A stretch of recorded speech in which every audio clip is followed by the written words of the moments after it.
Olá, bem-vindo a mais um programa Ponto a Ponto. Hoje, eu e o cientista político Antônio Lavareda entrevistamos o deputado Efraim Filho, o autor do projeto que prevê a prorrogação da desoneração da folha de pagamento de 17 setores da economia, ou seja, as empresas não pagam impostos sobre a folha de salário para poder preservar empregos.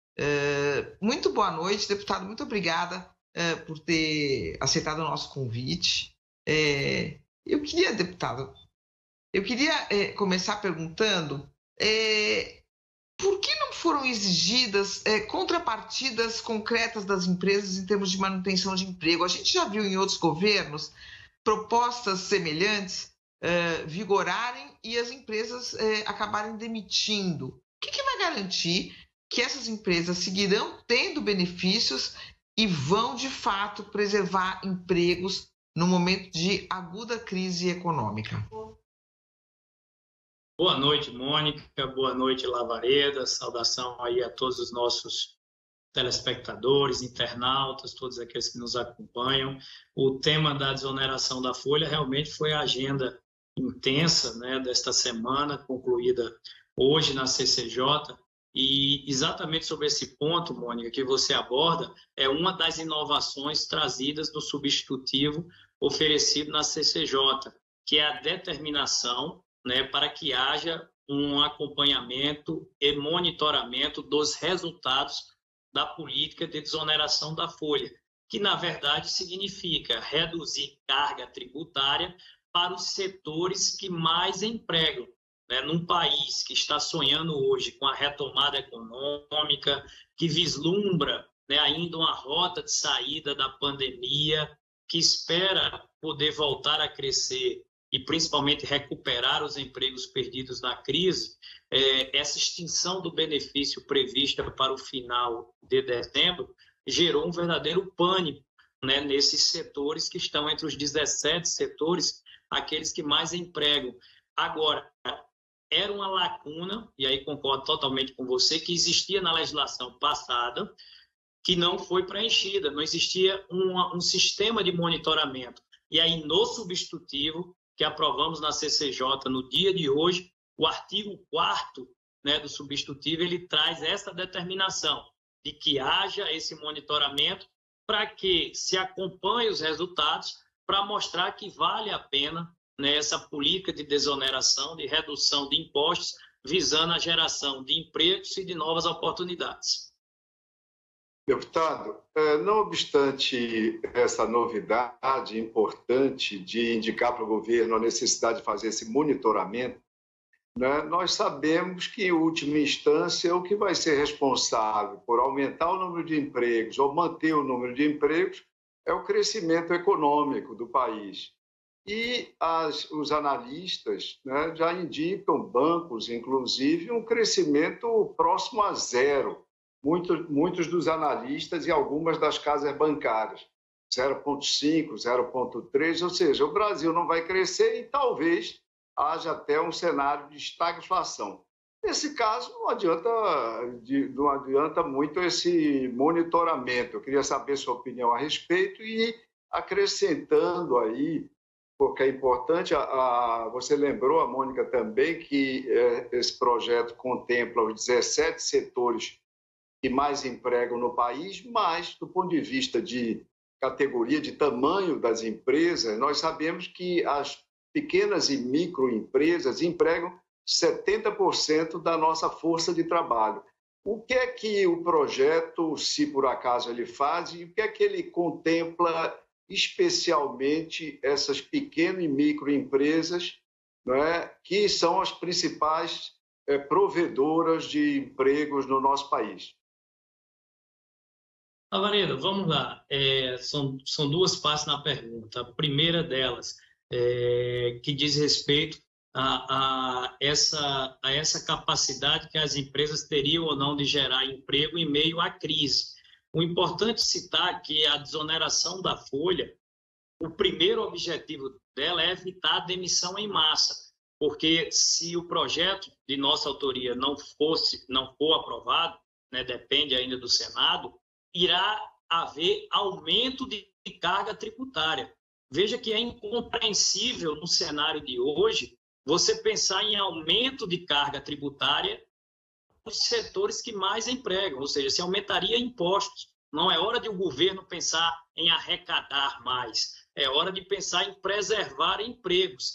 Esse, sim, o maior desafio da nação hoje, que é preservar os empregos que existem e gerar novas oportunidades para o jovem, né, que está atrás do seu primeiro emprego, para pais e mães de família que foram demitidos na pandemia e com a retomada frágil da economia ainda não conseguiram retornar os seus postos de trabalho para colocar o pão na mesa da sua família. Então, logicamente, a desoneração da folha sozinha não tem o condão de resolver o problema. Ela é um elemento entre diversas ações que existem, mas ela traz segurança jurídica a essas empresas para que elas possam planejar suas atividades para 2022 e, ao invés de pensar em demitir pelo aumento de impostos, vão pensar em ampliar suas atividades, tá certo? Para que possam, inclusive, fazer novas contratações.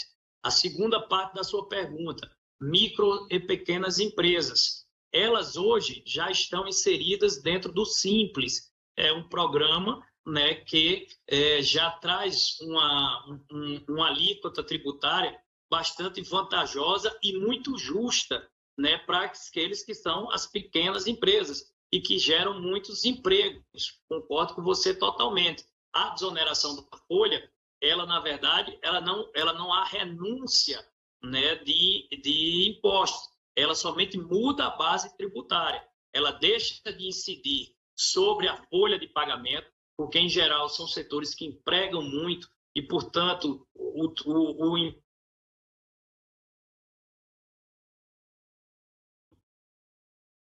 a incidir sobre o faturamento das empresas. Deputado, eu queria só que se a gente pudesse aprofundar um pouquinho essa questão do monitoramento. Como que vai ser feito esse monitoramento e se vai ter alguma penalização para a empresa que demite, né? E como que calibra isso? Porque, eventualmente, o próprio mercado, demanda fraca, pode levar à demissão mesmo com essa desoneração. Quer dizer, o que vai acontecer com a empresa que demite? Olha, Mônica, essa é uma inovação do nosso projeto, né? O Instituto da Desoneração, ele existe desde 2011 e estava previsto para se encerrar agora em dezembro de 2021. Nessa proposta de prorrogação é que nós criamos o Instituto, né, do monitoramento e da avaliação do desempenho dos setores. Logicamente que ele não pode ser uma equação matemática simples, e aí casa exatamente com o raciocínio que você construiu. Não é simplesmente um número, e que o Lavareda também trouxe isso um pouco na introdução, né? Não é simplesmente um número absoluto de demissões ou não. Você tem que ter toda uma ideia de contexto, de conjuntura econômica, para saber se aquilo ali está sendo uma política pública aplicada na preservação de empregos ou se ela está sendo desvirtuada, se ela não alcança o seu objetivo, até porque que sirva de exemplo para outras políticas públicas que existem no país, né? Você pega, por exemplo, o Bolsa Família e agora o Auxílio Brasil, são políticas públicas que nunca tiveram monitoramento dos seus resultados, para saber se, de fato, né, aquelas famílias que recebem, elas têm conseguido prover o seu sustento e buscar uma rota de saída, né, da linha, né, que divide ou não do recebimento. Então, é um desafio muito grande monitorar esses resultados, mas é uma iniciativa legislativa e que nós teremos que ter uma análise não apenas do número absoluto, mas da conjuntura e do contexto econômico. Deputado... Antes de passar para o Lavareda, só objetivamente, empresa que demitir não está sujeita à punição. Esse ato ele será regulamentado, Mônica, até porque é um ato de iniciativa do Poder Legislativo, então a lei prevê a política pública de monitoramento, mas o ato que regulará, inclusive, as sanções e eventuais penalidades é com a empresa. Imagino eu que a consequência natural será no prazo de 2 anos, que é o prazo de transição, né, que foi dado neste momento. Nesse prazo de 2 anos, se algum setor apresentar um resultado deficitário, ele poderá ser excluído, né, dos rolos dos beneficiários dessa política pública, porque, logicamente, ela não se aplica, mas não há sanção nem penalidade, até porque essa é uma previsão de setores que já vinham, né, trazendo consigo esse benefício. A gente espera que ele possa produzir. A luta será para que pais e mães de família consigam a sua oportunidade. Eles são setores que eles já têm, e aí tem um estudo técnico para isso, eles têm um efeito da mão de obra, né, como um componente muito, muito caro, né, do serviço prestado. Então, são setores que têm na mão de obra um percentual muito alto, né, do preço final do seu produto. Então, você geraria um desequilíbrio, por exemplo, para setores que empregam pouco e têm um faturamento alto. Então, ele pagaria pouco pela mão de obra que ele pouco emprega. Então, eu acho que ela é uma política pública assim, útil, tá certo? E que ajuda a preservar empregos ao reduzir carga tributária. A gente espera, Mônica, que nesse prazo de transição de 2 anos, a gente consiga chegar à desoneração ampla, a desoneração para toda a economia, não apenas para os 17 setores que mais empregam. Mas essa mudança precisava ser feita de forma gradual, né, paulatina, e eu acredito que é o passo correto que tem sido dado nesse momento, esse prazo de 2 anos de transição para que a gente possa evoluir para esse modelo amplo. Deputado, o prazo inicial cogitado, né, era até 2026. Aí, se eu não estou equivocado, o prazo era maior. E esse prazo maior é até coerente com as projeções feitas hoje para a economia internacional. Ou seja, o que se estima é que os efeitos danosos da pandemia em muitos setores vão perdurar pelo menos durante mais 5 anos. Em alguns casos, em 4, em outros setores, etc. Mas vão perdurar mais tempo do que esses 2 anos. Qual foi a dificuldade e o que é que terminou levando a essa necessidade de encolher esse prazo, deputado? Lavareda, basicamente a construção de consensos, né? O prazo que eu coloquei no projeto inicial era o prazo de 5 anos. Era o prazo que nós posicionamos e entendíamos como prazo ideal para fazer a transição. Agora, no parlamento, você sabe que entre o ideal e o possível, né, há uma ponte, às vezes, muito larga. Então, preferimos caminhar com o possível, que era aquele tempo que era fruto de consenso, né, entre a visão do setor produtivo e das centrais sindicais, entre governo e oposição,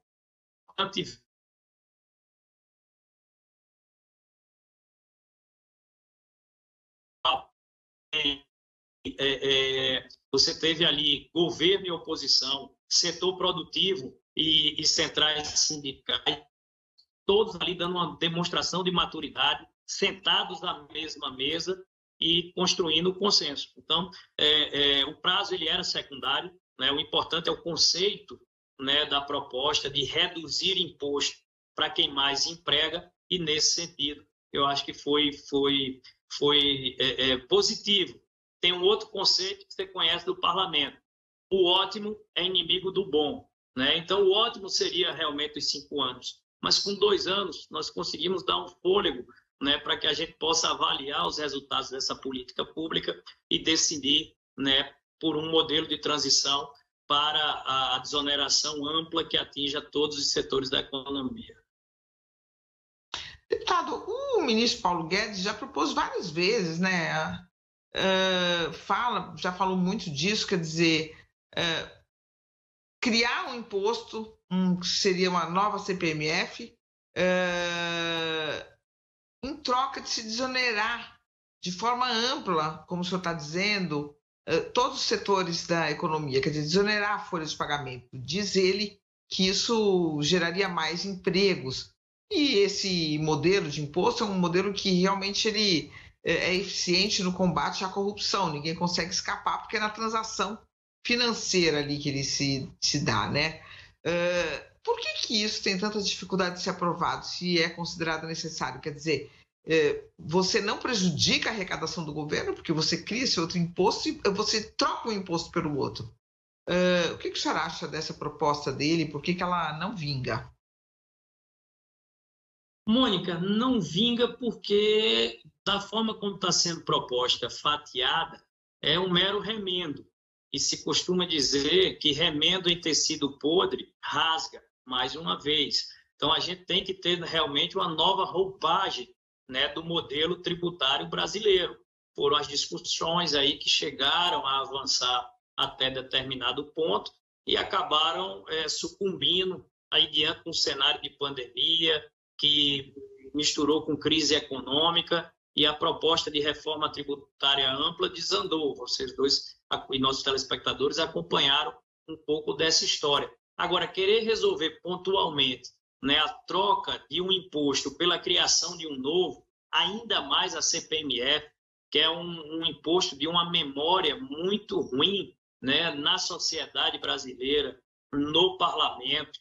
Então, assim, é algo que fica difícil e pouco palatável para a sociedade, a recuperação da CPMF como alternativa, né, para tentar substituir outros impostos. O modelo do imposto sobre folha de pagamento, ele é burro, ele é equivocado, ele é contraproducente, né, ele não estimula a geração de empregos, que é o maior desafio do Brasil atualmente, mas não pode ser usado, né, como argumento para você voltar, né, a um modelo fatiado que não resolve.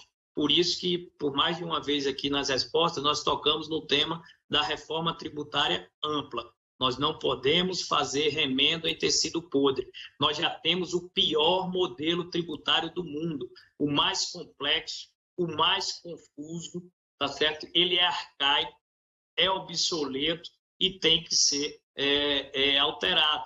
Com a desoneração da folha, nós estamos mexendo em um ponto, mas precisa haver uma mudança completa de contexto. E se não vai poder ser feito agora nesse governo, porque eu acho que já perdeu o time, né, a gente espera que em 2023 você possa ter ânimo, né, para pensar numa formatação realmente nova. Não pode e não dá para ser difícil, né, dar um passo à frente. Nós já vivemos no pior modelo tributário do mundo. Melhorar não era para ser um desafio tão grande e que, concordo, infelizmente, tem enfrentado tantas resistências no parlamento. Deputado, com essa sua última resposta, você, de certa forma, me autorizou a mudar um pouco o rumo da prosa, porque você antecipou já o final do governo. Você pegou o ano 2022 e indicou que, durante ele, pouca coisa de mais efetiva, substancial, vai se poder fazer do ponto de vista de agenda legislativa. Então, por conta disso, naturalmente, o nosso olhar se volta para a questão da eleição presidencial, antes das candidaturas. Você foi indicado para a executiva nacional dessa nova superlegenda que vai ser União Brasil, vai ser o maior partido da Câmara Federal, é uma das grandes novidades desse final de ano.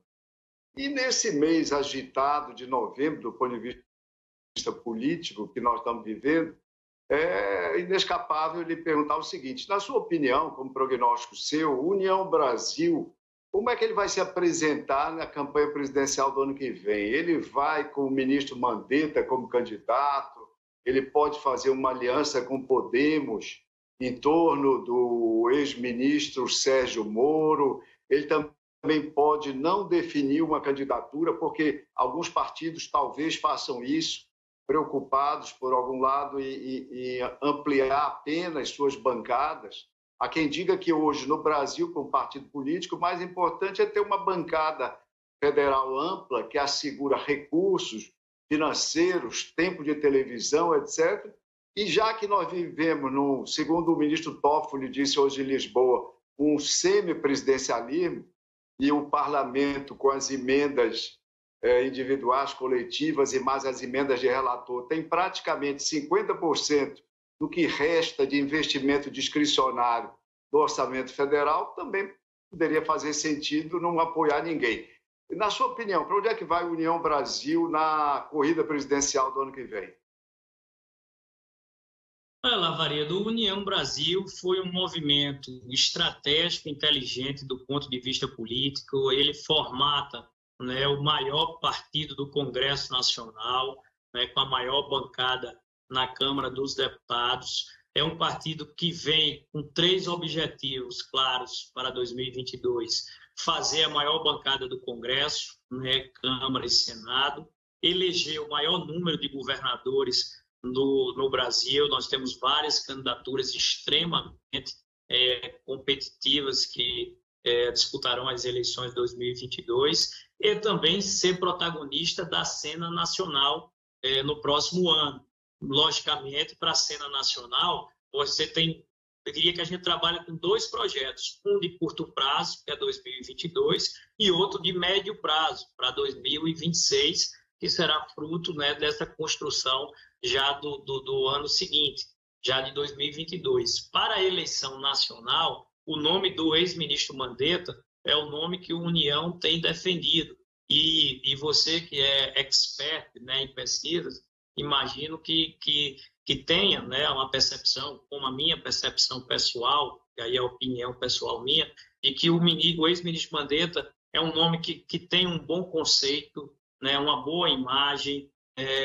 Os números de conceito e de imagem dele são extremamente positivos. O que falta ao Mandetta é a força do impulso eleitoral, né, dos números quantitativos, né? Na parte qualitativa, o Mandetta se apresenta como um nome competitivo. Falta avançar sobre esse cenário quantitativo, que eu acho que, claro, é um trabalho, né, que vai acontecer. Mas o União Brasil tem se perfilado nos debates, diálogos e discussões com essa eventual terceira via, né, que eu prefiro chamar de melhor via, né, que tem levado a diálogos aí com os partidos de centro, procurando uma alternativa que eu imagino que está no sentimento do povo brasileiro, né? Tem polos e extremos, né, mais à direita com Bolsonaro, mais à esquerda com Lula, mas você tem uma sociedade que quer uma alternativa. Ela hoje não tem nome, não tem rosto, nem tem mensagem. E esse é o grande desafio, né, desses candidatos que se colocam como alternativas. Alcançar o coração, né, dessa sociedade brasileira através de um mensageiro que seja capaz de captar esse sentimento que, a meu ver, está ainda diluído na sociedade e não escolheu quem poderia ser essa alternativa para quebrar os polos.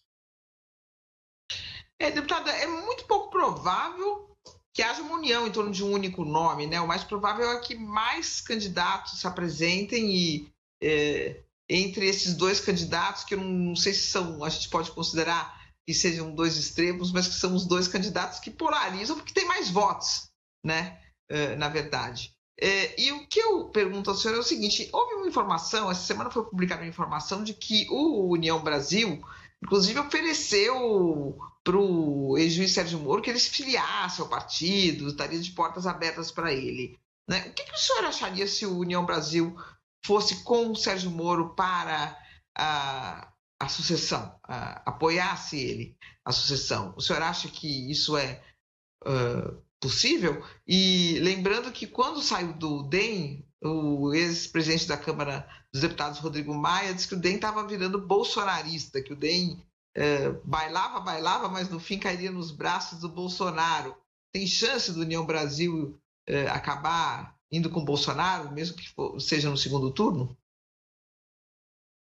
Olha, o tempo é sábio, né? E ele tem mostrado que o Rodrigo se equivocou nessa visão dele. O Democratas, pelo contrário, construiu com o PSL a maior força política hoje de centro, né? Então, é nessa linha que nós temos construído um partido com perfil de centro-direita, que tem procurado dialogar, que trará importantes forças, né, nas disputas estaduais, como falamos, perspectiva de ter a maior bancada no Congresso. O nosso nome hoje, Mônica, é Mandetta, não dá para trabalhar em cima de hipóteses.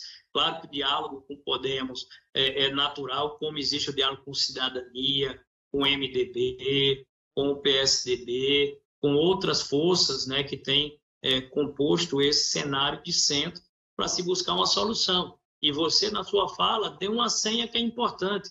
O que vai definir o resultado, né, o resultado não, o que vai definir a estratégia é voto, né? Aquele nome que conseguisse sobressair no sentimento da população, ele acabará aglutinando forças, isso é natural. Se tentou, em determinado momento, se fazer unidade na largada, não foi possível, e acho até que era a estratégia equivocada. Qual foi o caminho adotado? De se testar diferentes nomes e, nesses nomes, encontrar aquele que consiga despertar na população, tá certo, o melhor sentimento de encarnar esse mensageiro, né, de uma alternativa a um Brasil que nem está satisfeito com o presente e nem tem saudades do passado. Alguém que quer projetar o futuro. Agora, é um desafio? Lógico que é, mas ele não será produzido em gabinetes, em computadores, nem a 4 paredes, com ar-condicionado. Ao contrário, ele tem que ser testado nas ruas. Eu acho que os nomes estão sendo colocados para ver aquele que o povo, que é sábio, né, tentará escolher. Pode acontecer o cenário que você também reportou, que a população acabe ficando com as 2 opções que existem hoje. E aí é saber respeitar a vontade da população. Mas eu acho que a estratégia adotada está correta. Colocar diferentes nomes, com diferentes perfis, à disposição da população, para ver se alguém consegue captar o sentimento. E aí o Lavareda sabe mais do que eu. Não tem receita pronta para isso. Não tem fórmula definida, né? Existem coisas que surgem ali no dia a dia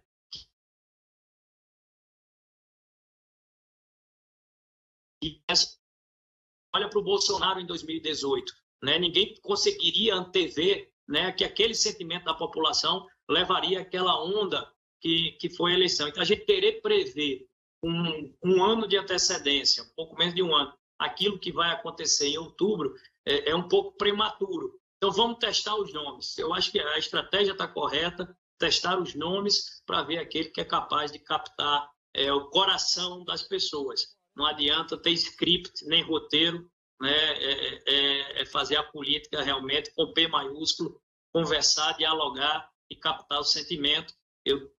É uma visão da nova geração, né? Eu estou aí com 42, às vezes dizem que nos olhos dos jovens, nos olhos dos mais experientes brilham a luz, nos olhos dos jovens arde uma chama. Então, já dizia Ariano Suassuna, eu sou um realista esperançoso e ainda acredito sim que há espaço para que se possa construir uma alternativa, né, de projetar futuro para o Brasil que não sejam as 2 opções ali colocadas. Deputado, é uma questão bem rápida aí agora, porque estamos perto do final do programa. Você falou minutos atrás que o União Brasil quer eleger o maior número de governadores. Em que estados da federação você aponta que o União Brasil terá candidatos competitivos ao governo do estado? Olha, vamos lá. Nós podemos citar aí Bahia, por exemplo, com a Semineto, é um deles. Santa Catarina, né, com Jean Loureiro, é uma possibilidade. Goiás, certo? Com a reeleição de Ronaldo Caiado, também é um candidato favorito. Mato Grosso, com a reeleição do atual governador Mauro Mendes, também é um candidato favorito. No Tocantins, né, a sucessão do governador Mauro Carles, né, que é do União Brasil hoje. Você tem em Rondônia, né, 2 opções, o senador Marcos Rogério, né, e o atual governador em Rondônia. Você pode ter candidatura própria também no Amazonas.